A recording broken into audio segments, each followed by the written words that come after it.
Welcome दोस्तों। आपका आपके YouTube channel era of higher education में बहुत बहुत स्वागत है। आज हम फोर्थ सेमेस्टर का एक minor subject physical education and yoga का पहला पार्ट बनाने जा रहे हैं। और यहाँ से ये सीरीज़ अब स्टार्ट हो गई है। लगभग सीरीज़ में 12 से 13 वीडियोज़ आएंगी और ये सीरीज़ कंप्लीट होगी। आपका ये फिजिकल एजुकेशन एंड योगा वाला जो माइनर सब्जेक्ट है बहुत ही इम्पोर्टेंट है। ये आप मान सकते हैं कि आप यहाँ ही नहीं, आपको आपके जीवन में भी काम आएगा। इसके अलावा अगर आप किसी भी कॉम्पिटिटिव एग्ज़ाम की तैयारी करते हैं तो जहाँ पर इन्वायरमेंट्स या फिजिकल एक्टिविटी से संबंधित क्वेश्चंस आते हैं, वहाँ पर ये क्वेश्चन ज़रूर पूछे जाएंगे। और आपको ये आना बहुत ज़रूरी है क्योंकि योग गुरु भारत ही है। और आपको पता है कि पहले समय में जो भारत के ऋषि मुनि हुआ करते थे, उन्होंने ही योग को प्रारंभ किया। तो आपको अपने ट्रेडिशन के बारे में आना चाहिए, योग के बारे में आना चाहिए, ताकि आप आने वाले जो भी पीढ़ी है उनको बता सकें, समझ सकें योग के बारे में। क्योंकि आजकल के दूषित वातावरण में योग बहुत ज़रूरी है। तो ये तो हो गया इसका फिजिकल अपने जीवन में क्या इम्पोर्टेंस है। और पेपर के पॉइंट ऑफ व्यू से जो फिजिकल एजुकेशन और योगा है, आपका फिजिकल एजुकेशन और योगा है ना जो आपका, ये आपके क्वेश्चन पेपर में समथिंग इसमें आपके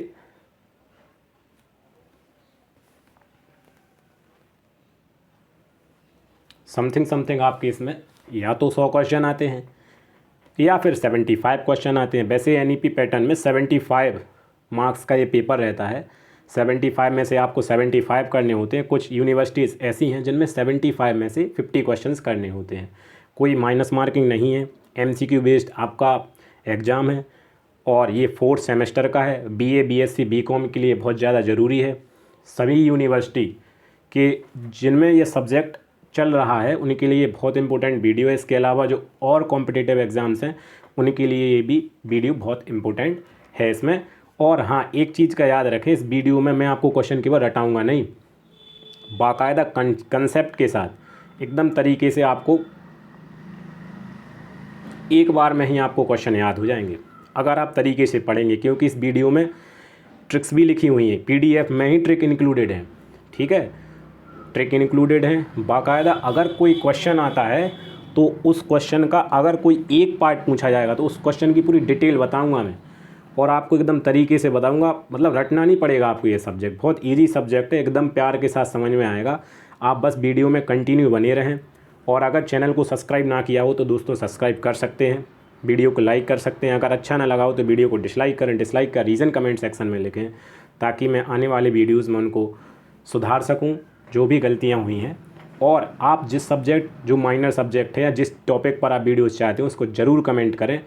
और दोस्तों ध्यान से पढ़ें, बिल्कुल एकदम इजी सब्जेक्ट है। और ये क्वेश्चन ही फिक्स हैं जो हम बता रहे हैं आपको। इस प्रकार के ही क्वेश्चन आएंगे, कोई दिक्कत लेने की बात आपको नहीं है। तो ये थोड़ा इंट्रोडक्शन हो गया है क्योंकि आज फर्स्ट वीडियो है। इसके बाद ये लगातार सीरीज़ आएगी। इस चैनल के डिस्क्रिप्शन में टेलीग्राम चैनल का लिंक है, वहाँ पर आपको हर एक चीज़ की PDF दी जाएगी। इसके अलावा प्लेलिस्ट बाकायदा चैनल पर बनी हुई है, वहाँ पर जाके आप प्लेलिस्ट को विजिट कर सकते हैं। और लास्ट टाइम पर एग्ज़ाम से पहले आप 2-3 बार वीडियो को पढ़ के जाएं। गारंटी ले रहा हूँ भाई, इसी जो मैं सीरीज़ लाऊंगा इससे बाहर क्वेश्चन आ जाए तो नाम बदल देना फिजिकल एजुकेशन और योगा का। मुझे पता है, मैंने एग्ज़ाम्स दिए हैं, किस प्रकार के क्वेश्चन आते हैं। तो आप अब हम चालू करते हैं। तरीके से सुनना, जहाँ पर दिक्कत हो उसको कमेंट करना, मैं नेक्स्ट वीडियो में सुधार करूँगा। और रेगुलरिटी बनाए रखना दोस्तों। तो पहला क्वेश्चन है अपना फिजिकल एजुकेशन और योगा का। निम्नलिखित में से कौन योग का प्रचलित रूप है? ठीक है, तो ऑप्शन है अष्टांग। देखो, अष्टांग सबसे ज़्यादा प्रचलित रूप है योग का। अष्टांग में क्या क्या आता है? तो इसमें आता है यम, नियम, आसन, प्राणायाम, प्रत्याहार, इसी प्रकार से चीज़ें आती हैं। मैं आपको आगे जाकर इसको बताऊंगा, डिटेल से बताऊंगा। इसका क्वेश्चन दिया गया है। ठीक है, निम्नलिखित में कौन योग का प्रचलित रूप है? तो option A is correct option, अष्टांग। बाकी आप जो चारों ऑप्शन है वो पढ़ लिया करें, क्वेश्चन को भी पढ़ लिया करें, स्क्रीनशॉट लेना हो तो ले लिया करें, कोई दिक्कत नहीं है। मैं अब टाइम की बचत करने के लिए सीधा क्वेश्चन पढ़ूंगा और उसका आंसर बताऊंगा। जहां पर एक्सप्लेन करने की ज़रूरत होगी वहां मैं एक्सप्लेनेशन दूंगा और इसके साथ साथ ट्रिक बताऊंगा दोस्तों, ठीक है। चलो चलते हैं। निम्नलिखित में किस महान विद्वान ने योग का शास्त्रीय विवेचन सर्वप्रथम किया?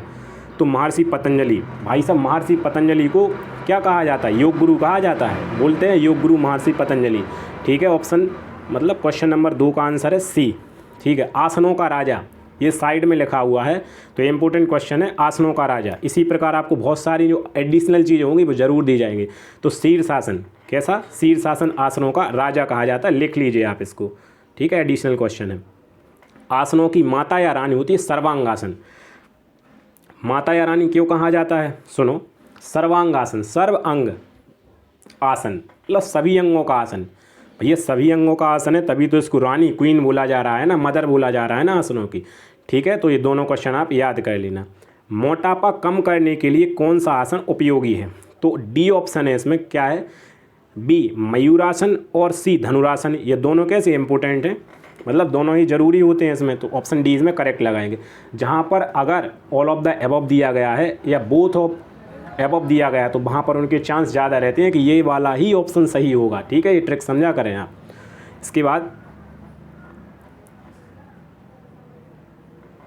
हृदय रोगियों के लिए कौन सा आसन लाभदायक है? देखो यहाँ पे भी आ गया डी, ए और बी दोनों। ए कौन सा है? सिद्धासन, और बी क्या है? श्वासासन। भाई साहब योग दर्शन और योग सूत्र के रचयिता के लेखक के ऑथर कौन है? महर्षि पतंजलि। एकदम छपेगा क्वेश्चन ये, ठीक है, बहुत ज़्यादा इंपॉर्टेंट। ऐसे ही क्वेश्चन आपको मैं दूंगा अलग अलग से एडिशनल, ठीक है। तो योग दर्शन योग सूत्र इन दोनों के ही रचयिता कौन है? पतंजलि है। योग भाष्य के रचयिता कौन है? वेद व्यास जी, ठीक है, लिख लेना इसको आप। हृदय रोगियों वाला हो गया क्वेश्चन। क्वेश्चन नंबर 5 पे आते हैं।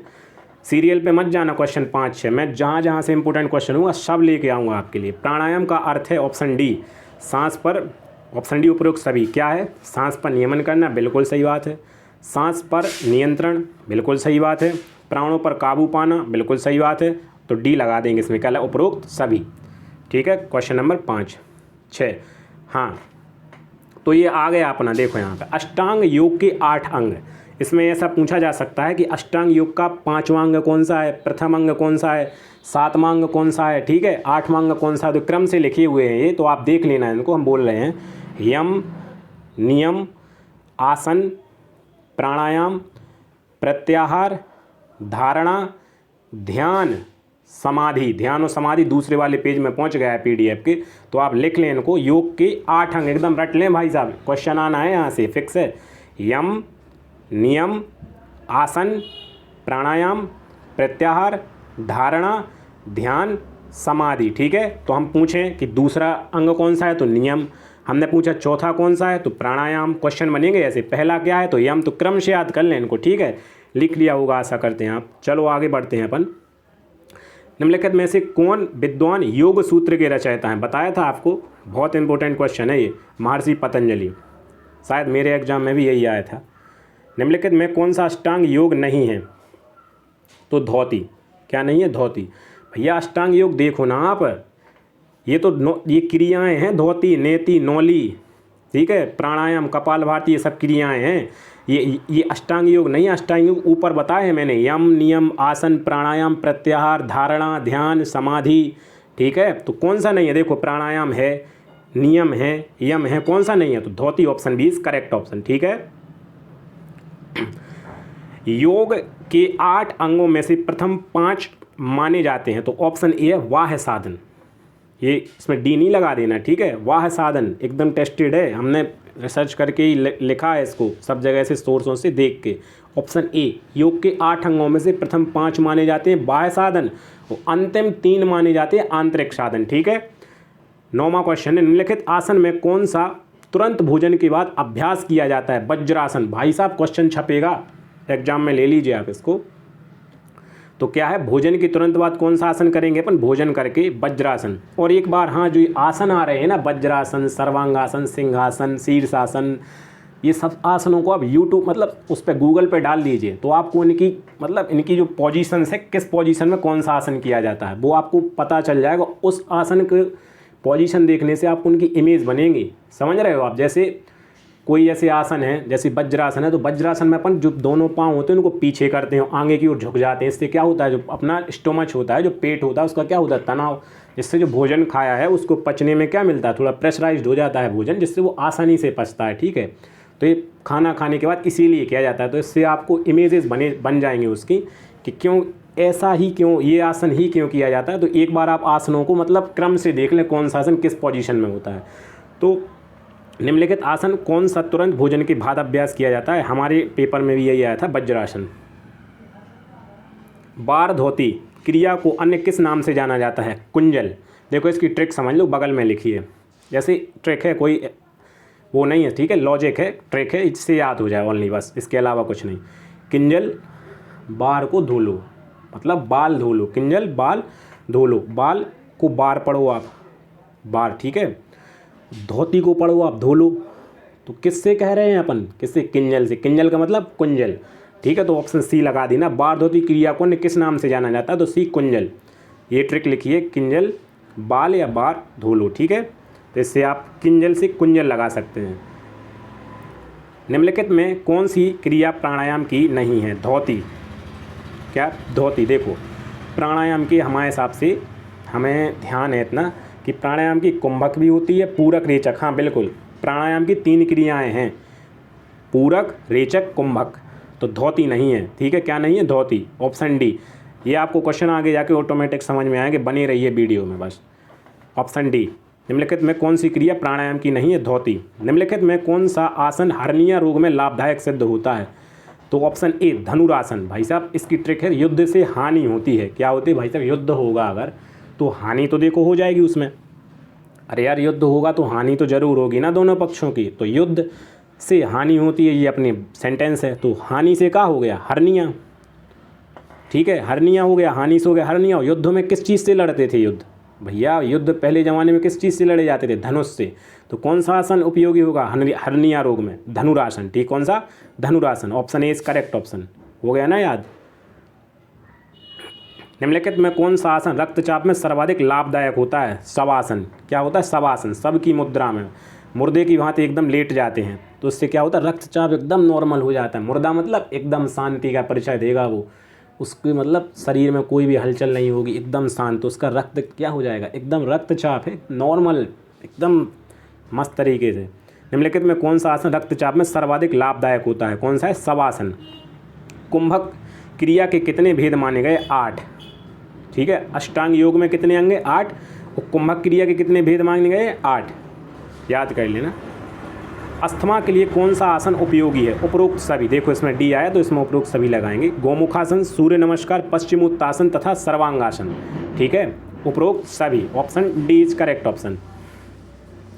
हाँ, एक क्वेश्चन याद कर लें आप, भारतीय खेल प्राधिकरण की स्थापना हुई थी 1984 में, कब हुई थी, 1984 में। ठीक, और देखो यहाँ पे आ गया वो अष्टांग योग वाला क्वेश्चन कि अष्टांग योग के 8 अंग कौन से हैं, तो यम, नियम, आसन, प्राणायाम, प्रत्याहार, धारणा, ध्यान, समाधि। ठीक है, ये है 8 अंग।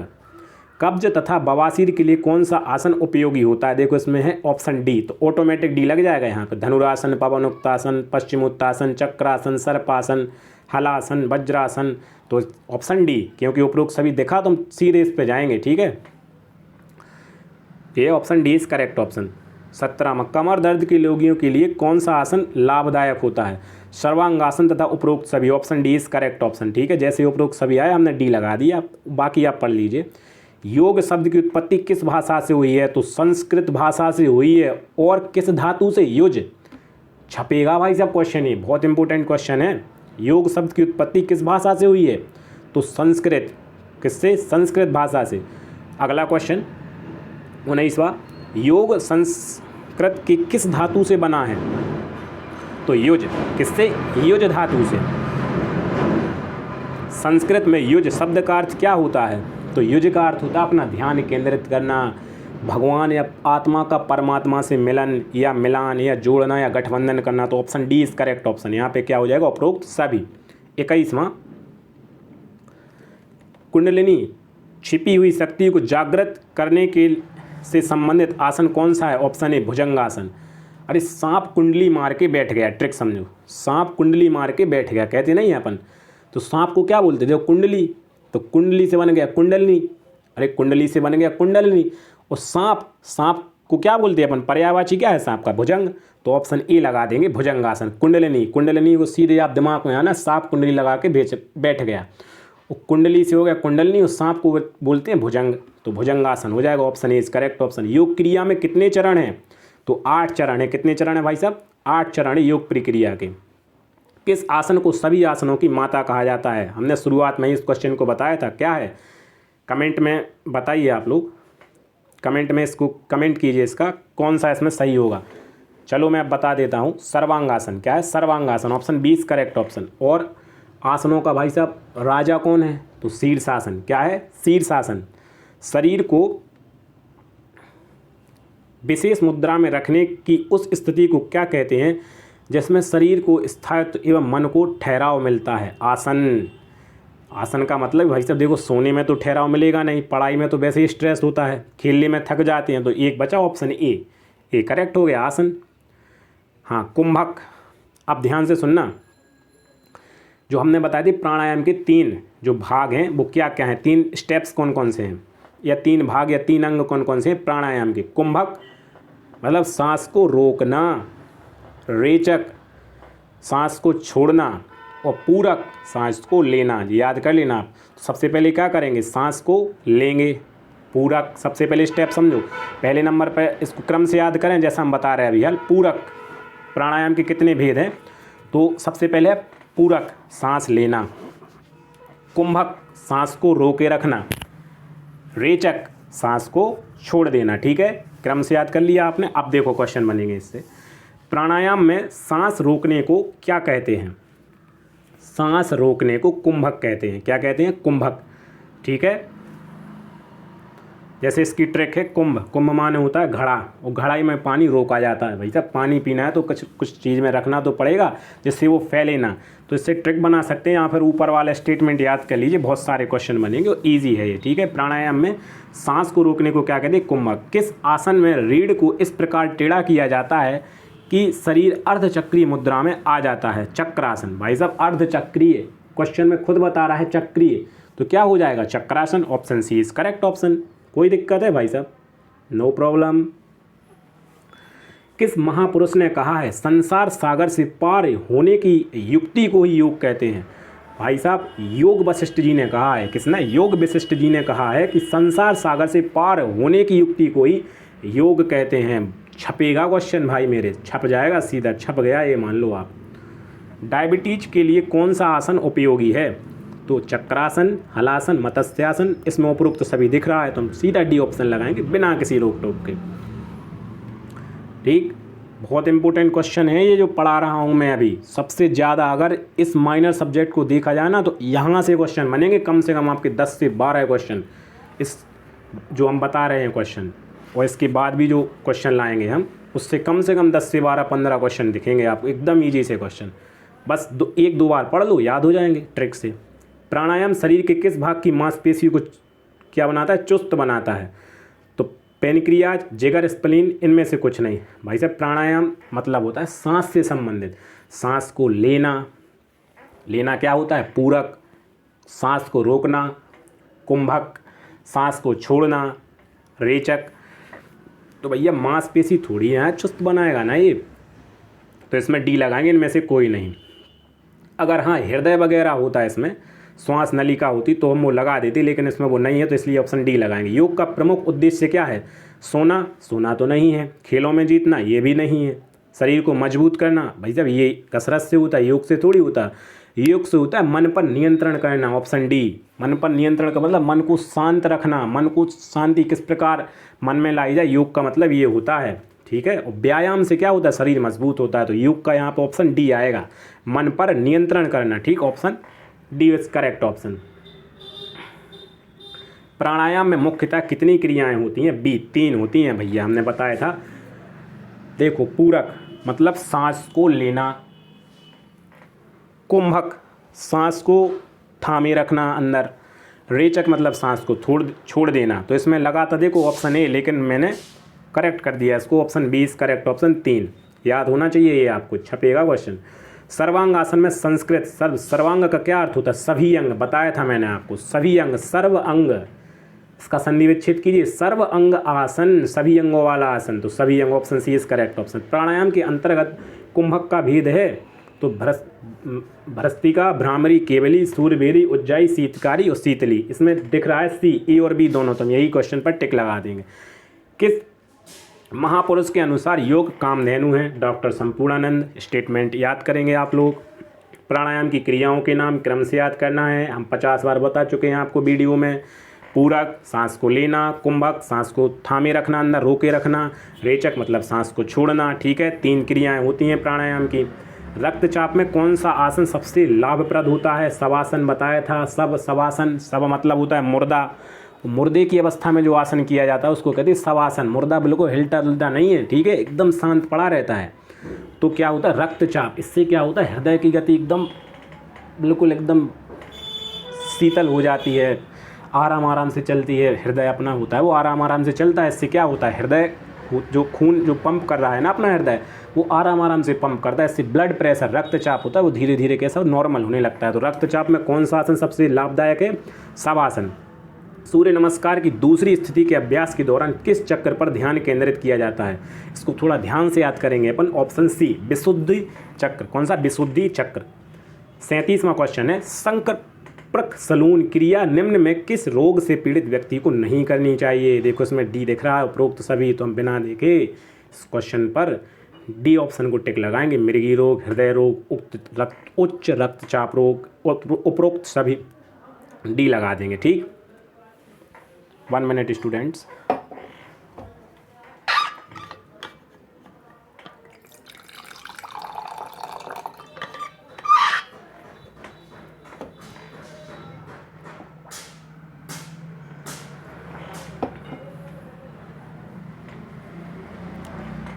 अड़तीसवां क्वेश्चन, निम्न में से किस कुंभक का उल्लेख हठयोग प्रदीपिका में नहीं मिलता है? केवली। क्या? केवली। Option D is correct option. जिस पर मोस्ट लगा है या हैशटैग लगा है वो क्वेश्चन ऐसे हैं जिनको आपको 2-3 बार देखना है जरूर, ठीक है, भूल सकते हैं इनको।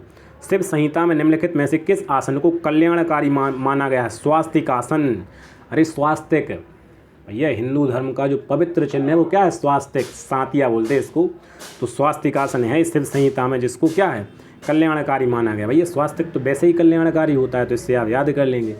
40, एक योगी के लिए निम्न में से कौन सा आहार अपथ्य माना गया है? ऑप्शन सी, लहसुन। देख लेना आप लोग, जो योगी महाराज होते हैं वो लहसुन प्याज का सेवन नहीं करते, तेल मसालों का सेवन नहीं करते, वो केवल फल लेते हैं, फल कंदमूल फल लेते हैं वो, और इसी में ही अपना जीवन चलाते हैं, ठीक है। तो कौन सा है?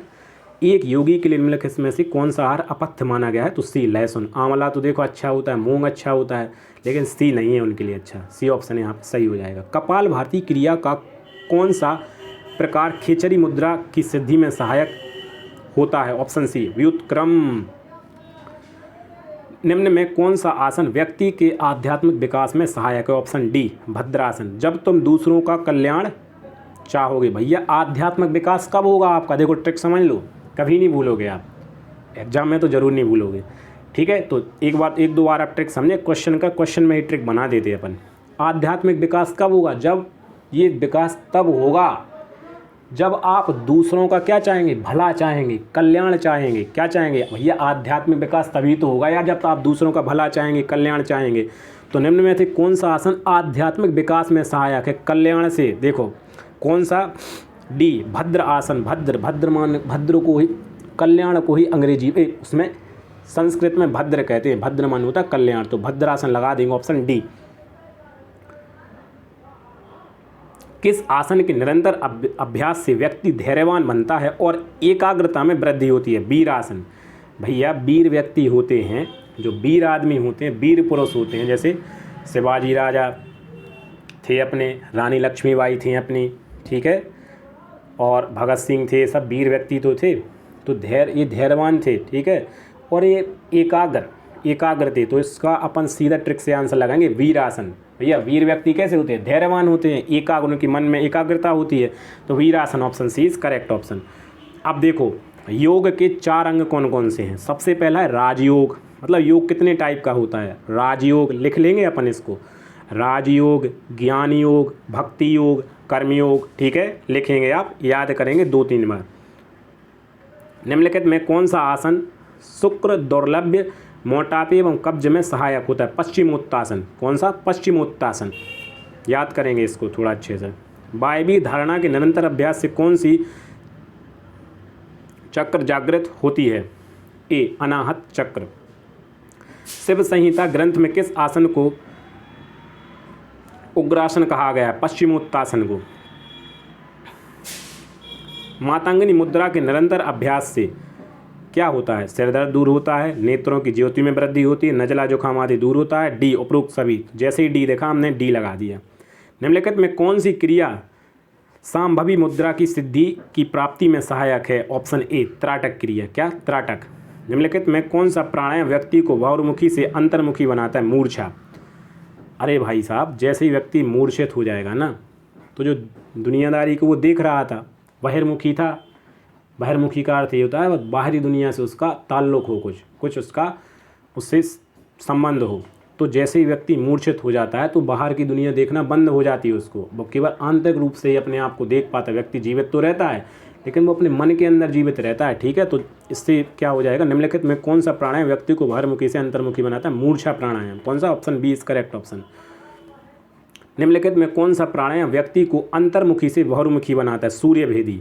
भैया जैसे ही आप सूर्य की किरणों को देखते हैं, सुबह सुबह 4 बजे उठे, 5 बजे उठे गर्मियों के समय में, और आपने सूर्य भगवान को प्रणाम किया, सूर्य नमस्कार किया, तो आप जैसे ही आप सो रहे थे ना, जब तक आप अंतर्मुखी थे, आप बाहरी दुनिया से डिस्कनेक्ट हो गए थे, मतलब ताल्लुक आपका ख़त्म हो गया था। आप आंतरिक रूप से अब सपने देख रहे थे, अंदर ही आप जाग तो रहे थे, जीवित तो थे, लेकिन आंतरिक रूप से जीवित थे। जैसे ही आपने सुबह सूर्य देव को प्रणाम किया, नमस्कार किया और सूर्य नमस्कार किया, तो वैसे ही आप अंतर्मुखी से कैसे हो गए? बाहरमुखी। आपको बाहर की दुनिया से क्या हो गया? संबंध बनने लगा। ठीक है, तो यहाँ से आएगा निम्नलिखित में कौन सा प्राणायाम व्यक्ति को अंतर्मुखी से बाहरमुखी बनाता है? सूर्यवेदी।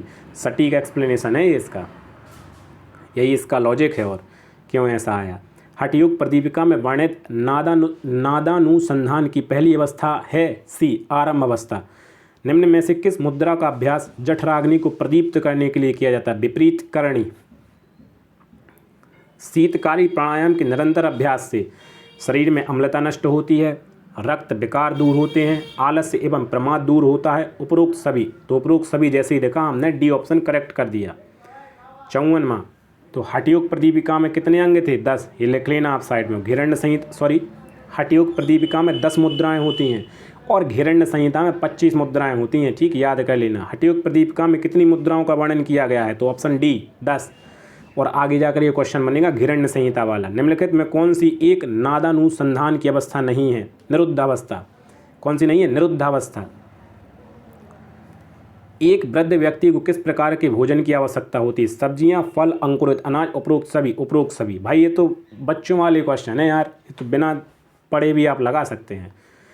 हलासन का पूरक आसन कौन सा होता है? तो डी चक्रासन। भैया ऐसे याद करें इसको, देखो पूरक आसन। हल कौन लिए रहते? बलराम।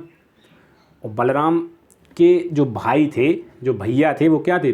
भगवान कृष्ण। कृष्ण क्या जो बलराम थे वो तो हल लिए रहते थे, उनको हलधारी माना जाता है, और कृष्ण को माना जाता है चक्रधारी। तो हल का पूरक क्या हो गया? चक्र। अरे हल का पूरक क्या हो गया भाई जब? चक्र। इसलिए ट्रिक बन गई है, हलासन का पूरक आसन होगा चक्रासन। जिंदगी में मत भूलोगे आप ये भाई साहब। नादानुसंधान की दूसरी अवस्था क्या होती है? सी घटाव अवस्था। कौन सी? घटाव अवस्था। वहनी सार शब्द का अर्थ है अग्नि तत्व। वहनी सार का अर्थ है अग्नि तत्व। ठीक है। हठयोग प्रदीपिका के अनुसार हठयोग साधन का प्रथम अंग कौन सा है? सी प्राणायाम। क्या है? सी प्राणायाम। इंपॉर्टेंट क्वेश्चन है ये वाला। प्रत्याहार की पहली अवस्था में किस प्रविधि का प्रयोग किया जाता है? ए आत्मविश्लेषण। भैया आत्मविश्लेषण करना बहुत जरूरी है। बारधोती क्रिया के दौरान नमक युक्त पानी का उपयोग किया जाता है क्योंकि नमक युक्त पानी, ऑप्शन डी, नमक युक्त पानी शरीर को जल्दी सोख नहीं पाता है। मतलब जो नमक युक्त पानी आप लोगे वो जैसे ही आप पियोगे तो शरीर में एकदम जल्दी से एब्जॉर्ब नहीं होगा। जो साधारण पानी पियोगे वो जल्दी से एब्जॉर्ब हो जाएगा और पसीने के रूप में बाहर निकल जाएगा। लेकिन अपन तो कर रहे हैं वार्धौतिकी क्रिया, अपन तो कर रहे हैं योग प्राणायाम। तो योग प्राणायाम में शरीर में पानी की कमी तो नहीं होनी चाहिए, तो इसलिए अपन नमक वाला पानी पी लेते हैं, जिससे कि नमक युक्त जो पानी है वो शरीर में जल्दी से एब्जॉर्ब ना हो, शरीर में देर तक बना रहे। ठीक है, तो ऑप्शन डी, इसलिए पीते हैं नमक वाला पानी ताकि वो शरीर में जल्दी अवशोषित ना हो पाए। डी ऑप्शन करेक्ट ऑप्शन है। व्याघ्र क्रिया का अभ्यास भोजन ग्रहण करने के कितने समय पश्चात किया जाता है या किया जा सकता है? ऑप्शन ए 3 घंटे बाद। जैसे ही 3 घंटे होंगे अपन व्याघ्र क्रिया का अभ्यास करना चालू कर देंगे। व्याघ्र क्रिया का अभ्यास करना चाहिए सी, जब आवश्यक हो केवल तभी। भाई साहब ऐसा नहीं कि व्याघ्र क्रिया लगे सो करने लगे, मतलब कभी भी जब केवल आवश्यकता हो तब करना है। जैसे ही जब अपन बीमार होते तभी दवाई लेते अपन, बिना बीमारी के दवाई तो नहीं लेते। पतंजलि योग सूत्र में कितने आसनों का वर्णन मिलता है? डी, इनमें से कोई नहीं। तो इसका ऑप्शन होना क्या चाहिए? 84 आसन। आप गूगल सर्च करेंगे आपको मिलेगा 84। पतंजलि के योग सूत्र में 84 आसनों का वर्णन है, तो इसमें 84 तो दिया नहीं है कहीं पे, तो ऑप्शन डी। वैसे 84 जब आप पेपर देने जाएंगे तो वहाँ पे डी ऑप्शन में 84 रहेगा। ठीक, तो याद कर लेना, ये अलग से याद कर लेना कितने आसन का वर्णन है। कॉम्पिटिटिव एग्जाम और आपके एग्जाम में आ सकता है। मधुमेह के रोगियों के लिए कौन सा आसन उत्तम है? तो मत्स्येंद्र आसन। देखो ट्रिक क्या है इसकी, ट्रिक समझिए, बहुत ज़बरदस्त ट्रिक है भाई साहब। मधुमेह के रोगियों के लिए तो मधु से हो गया मधुमक्खी। अरे मधुमक्खी एक क्या है? कीट पतंगा, एक कीट पतंगा पक्षी है, जानवर है मधुमक्खी। तो मधुमक्खी, तो मधुमक्खी का संबंध मछली से ही हो सकता है। ठीक है, तो यहाँ से क्या होगा? मत्स्येंद्र आसन, ऑप्शन डी। देखो वीरासन नहीं हो सकता, पद्मासन नहीं हो सकता, चक्रासन नहीं होता। मधुमक्खी भी एक जानवर प्राणी पक्षी है और मछली भी एक जानवर प्राणी पक्षी है, तो डी लगा देंगे मत्स्येंद्र आसन। कुष्ठ रोग के निदान के लिए उपयोगी है? तो गजकर्णी। भैया कुष्ठ रोग के लिए कौन सा उपयोगी है? गजकर्णी। कैसे याद करेंगे? तो अपन कहते हैं दुष्ट हाथी, पहले नहीं कहते थे ऋषि मुनि, ए दुष्ट हाथी ये क्या किया तुमने? तो दुष्ट हाथी, हाथी को बोलते हैं अपन गज। तो दुष्ट से हो गया कुष्ठ, दुष्ट से हो गया कुष्ठ, और हाथी से हो गया गज। क्या हो गया? हाथी से हो गया गज। तो कुष्ठ रोग के लिए निदान में कौन सा उपयोगी है? गजकर्णी। भाई साहब भूल की याद ही, मतलब कभी नहीं भूलोगे इस प्रकार की ट्रिक आप। क्वेश्चन में ही ट्रिक है, बस 2-3 बार देखें आप ट्रिक भी आपको आसान लगने लगी, मज़ा आएगा एकदम। जैसे ही आपको क्वेश्चन दिखेगा ना, आपको ट्रिक दिमाग में घूमेगी। कुष्ठ से आ गया दुष्ट, और दुष्ट कौन सा होता है? हाथी होता है। हाथी को क्या बोलते हैं? गज लगा देंगे अपन ऑप्शन बी। किस मुद्रा का निरंतर अभ्यास शरीर में चेतना का प्रवेश करवा देता है? खेचरी मुद्रा। कौन सी? खेचरी मुद्रा। निम्न में किस आसन का प्रयोग शंख प्रक्षालन क्रिया के दौरान नहीं करना चाहिए? शलभासन। कौन सा? शलभासन। Option C is correct option. ध्यान से याद करेंगे इसको। घिरण्य संहिता में प्रत्याहार की कितनी अवस्थाओं का वर्णन किया गया है? 3। कितनी? 3 अवस्थाओं का वर्णन। निम्नलिखित में कौन सा कुंभक कुंडलिनी जागृत करने में सहायक है? ऑप्शन बी भ्रस्त्रिका। निम्न में कौन सा आसन का वर्णन हठयोग प्रदीपिका में नहीं है? गोरक्षासन। और हाँ स्टूडेंट, आप ये मत सोचिए कि इतने सारे क्वेश्चन कैसे याद होंगे, आप बस इनको 2-3 बार देखिए और इजी क्वेश्चन आते हैं। ये जो पढ़ा रहा हूँ मैं, ये तो आपको इसलिए पढ़ा रहा हूँ ताकि अगर क्वेश्चन पेपर अगर थोड़ा टफ भी बनाया जाता है तो आप लोग आराम से 70 to 80% क्वेश्चन अटेम्प्ट करके आए, एकदम मस्त फाड़ के आए पेपर। ठीक है, इसलिए मैं पढ़ा रहा हूँ। वैसे मेरा ये मानना है, क्योंकि मैं भी पेपर दे चुका हूँ, ईजी क्वेश्चन आते हैं, बेसिक से क्वेश्चन आते हैं, बस आपको पढ़ा होना चाहिए क्वेश्चन, वरना आप कर नहीं पाएंगे। ठीक है, तो आपको घबराना नहीं है, क्वेश्चन आते हैं ईजी एकदम। जैसे वो हमने बताया था आपको, योग सूत्र के रचयिता पतंजलि, योग भाष्य के रचयिता वेद व्यास जी, तो इस प्रकार के क्वेश्चन आते हैं। बाकी मैं पढ़ा रहा हूँ, अगर वर्स्ट कंडीशन में पेपर बिगड़ जाए तो आप इनको भी पढ़ें। निम्न में कौन सी कुंडली जागृत करने में सहायक है? भ्रस्त्रिका। निम्न में कौन सा आसन का वर्णन हठयोग प्रदीपिका में नहीं है? Option D गोरक्षासन। 73 क्वेश्चन है अपन का। निम्न में कौन सी धारणा को महर्षि पतंजलि ने निर्जीव अवस्था प्राप्ति में सहायक माना है और महर्षि घिरण्य ने श्रेष्ठ धारणा बतलाया? सी अम्भसी धारणा। वस्ती क्रिया से शरीर की शुद्धि करना कहलाता है? सी वाह सोच। क्या कहलाता है? वाह सोच। वस्ती। अब देखो इसकी ट्रिक बता दूं मैं, थोड़ी ट्रिक ऐसे ही है। बस्ती में जैसे कोई सोच करेगा तो उसको क्या बोलेंगे? कहने की बात, बस्ती में अगर कोई सोच कर रहा है, सोच क्रिया कर रहा है सुबह सुबह, तो उसको बोलते हैं वाह सोच। वाह उसने सोच कर दिया। तो यहाँ से इसकी ट्रिक बन गई, वस्ती क्रिया शरीर की शुद्धि में सहायक बस्ती क्रिया से शरीर की शुद्धि करना क्या कहलाता है? तो वाह सोच। किसके अनुसार अपान व प्राण, रज व तेज, रेतस, सूर्य व चंद्र और जीवात्मा व परमात्मा का संयोग ही हठ योग है? योग सिखोपनिषद, योग से ये उपनिषद है एक, ठीक है। Option D is correct option. निम्न में कौन सी क्रिया योग का अंग नहीं है? ए संतोष। क्या नहीं है? संतोष योग का अंग नहीं है, ठीक है। अजपा जप का संबंध किस प्राणायाम से है? ए केवली प्राणायाम। किससे? केवली प्राणायाम। Important question. अर्थराइट्स के उपचार के लिए कौन सा आसन उपयोगी होता है? शशंकासन, वज्रासन, भुजंगासन, उपरोक्त सभी। उपरोक्त सभी दिखा है तो हम वही लगा देंगे। जलनेति का अभ्यास निम्न में से किस अंग के दोषों को दूर करने में लाभदायक सिद्ध होता है? तो उपरोक्त सभी दिखा है हमें, तो उपरोक्त सभी यहाँ पे लग जाएगा। कान, नाक, आँख। Option D is correct option. हठ तत्व कौमुदी ग्रंथ में किस निम्न में से किसका उल्लेख मिलता है? अष्टकर्म क्रिया। अष्टकर्म क्रिया, ठीक है। अष्टकर्म क्रिया का उपयोग किस में मिलता है? उल्लेख किस में मिलता है? हठ तत्व में। Important question. घिरण्य संहिता के अनुसार दंत धोती कितने प्रकार की होती है? ऑप्शन 4। Option A 4। कैसे? दांत कितने प्रकार के होते हैं भाई? जब दांत होते हैं 4 प्रकार के। ट्रिक बता दिया मैंने और एक क्वेश्चन भी याद हो गया आपको ट्रिक के सारे। कृतंक, रदनक, अग्रचर्वणक, चर्वणक। इसको ऐसे बोलते शायद मोलर, प्रीमोलर और इसी प्रकार से इंग्लिश में बोलते, तो आप देख लेना। वैसे 4 प्रकार के होते हैं, हिंदी में बता रहा हूँ मैं। कृतंक, रदनक, अग्रचर्वणक, चर्वणक। तो इसी से आप ये क्वेश्चन बना लेंगे। घिरण्य संहिता के अनुसार दंत धोती क्रिया कितने प्रकार की होती है? तो ऑप्शन ए 4 प्रकार की होती है। दंत धोती, दंत धोती से हो गया दांतों के प्रकार। दांत कितने प्रकार के होते हैं? 4। तो यहाँ पे ऑप्शन लग जाएगा ए 4। तो यहाँ पर भाई मेरे ये अपन के 81 जो MCQs हैं वो कंप्लीट होते हैं। इसके बाद इसका पार्ट 2 अपलोड किया जाएगा और इसकी प्लेलिस्ट चैनल पर है, आप उसको जाकर विजिट करें। और चैनल की डिस्क्रिप्शन में टेलीग्राम चैनल का लिंक है, वहाँ पर आप जाकर टेलीग्राम को ज्वाइन करें। वहाँ पे मैं PDF देता हूँ। लास्ट टाइम पे मैं कुछ इंपॉर्टेंट क्वेश्चन खुद से लिखकर आपको अपलोड करता हूँ, जिससे आप लास्ट टाइम पर वो PDF पढ़ें और एकदम से आपको अगले दिन उससे क्वेश्चन मिल जाएं। और ये जो वीडियो है अपनी, ये दोस्तों के साथ शेयर किया करें, क्योंकि आप तो 4th सेमेस्टर में आ गए। जो नए बच्चे हैं 2nd सेमेस्टर वाले और अन्य बच्चे हैं, तो उनको आप बताया करें दोस्तों के लिए। क्योंकि माइनर सब्जेक्ट को में ऐसे सब्जेक्ट होते हैं ये जो कि इसमें थोड़ी सी मेहनत कर लूँ ना आप, तो आपकी जो ओवरऑल जो परसेंटेज है वो इंक्रीज़ हो जाती है। क्योंकि मेजर सब्जेक्ट को पढ़ने में यार टाइम लगता है। Math, physics, chemistry, bio, zoology, botany, आप ये सब चीज़ें पढ़ेंगे ना, तो आपको इसको सिलेबस कवर करने में 2 से 3 महीने लग जाएंगे। लेकिन यार माइनर सब्जेक्ट एक ऐसा सब्जेक्ट होता है जिसमें अगर आप 10 से 12 दिन अगर 1-1 घंटे भी देते हैं ना, तो आपकी परसेंटेज में 2 से 3 और 4% का जो इंक्रीमेंट है वो देखने के लिए मिलेगा। तो इसी के साथ ये अपनी वीडियो यहीं पर समाप्त होती है दोस्तों।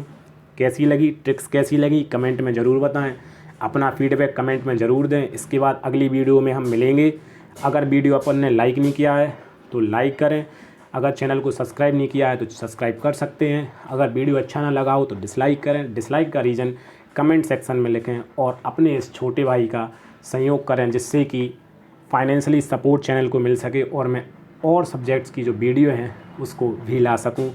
तो इसी के साथ हम इस वीडियो को समाप्त करते हैं। ओके, जय हिंद, गुड बाय दोस्तों।